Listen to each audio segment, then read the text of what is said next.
கொத்து கொத்தாக கொட்டும் முடியினை மீண்டும் வளரச் செய்வதற்கு உதவும் 4 உணவு வகைகள். 4வது உணவு வகை சோயாபீன்ஸ், கொண்டக்கடலை மற்றும் பருப்பு வகைகள். இவற்றில் அமினோ ஆசிட்ஸ் மற்றும் வைட்டமின் பி எக்கச்சக்கமாய் நிறைந்திருக்கின்றன. இவை இரண்டும் முடியின் வேர் மற்றும் முடியின் தண்டினை உறுதியாக்கி முடி வளர்ச்சிக்கு உதவும். 3வது உணவு வகை பசலிக்கீரை மற்றும் வெந்தயக்கீரை. இவற்றில் இருக்கும் இரும்பு சத்து ஆக்சிஜனை முடி வேர்களினுள் சேர்க்கும். இவற்றில் இருக்கும் வைட்டமின் B9 மற்றும் வைட்டமின் ஏ சீபம் என்ற ஈரப்பதத்தை தலைக்கு அளித்து முடியினை ஆரோக்கியமாக வளரச் செய்யும்.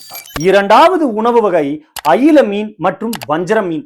இந்த இருவகை மீன்களில் ஒமேகா 3 ஃபேட்டி ஆசிட்ஸ் மற்றும் வைட்டமின் டி அதிக அளவில் நிறைந்துள்ளது. இவை ஒட்டுமொத்த தலைப்பகுதிக்கும் ஓர் அரணாய் இருந்து ஆக்சிடேட்டிவ் டேமேஜ் போன்ற சேதாரத்தில் இருந்து காத்து முடி உடைவதையும் உதிர்வதையும் தடுத்துவிடும். முதல் மற்றும் முக்கிய உணவு வேறென்ன? முட்டைதான். தினசரி குறைந்தது 5 to 6 முட்டை வெள்ளை மற்றும் ஒரு முழு முட்டையாவது சாப்பிட்டு விடுங்கள்.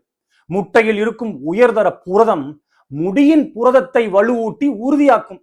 இவற்றில் இருக்கும் பயோட்டினோ முடியின் வேரினை தூண்டி வளர்ச்சியை வேகமாக்கும். நன்றி.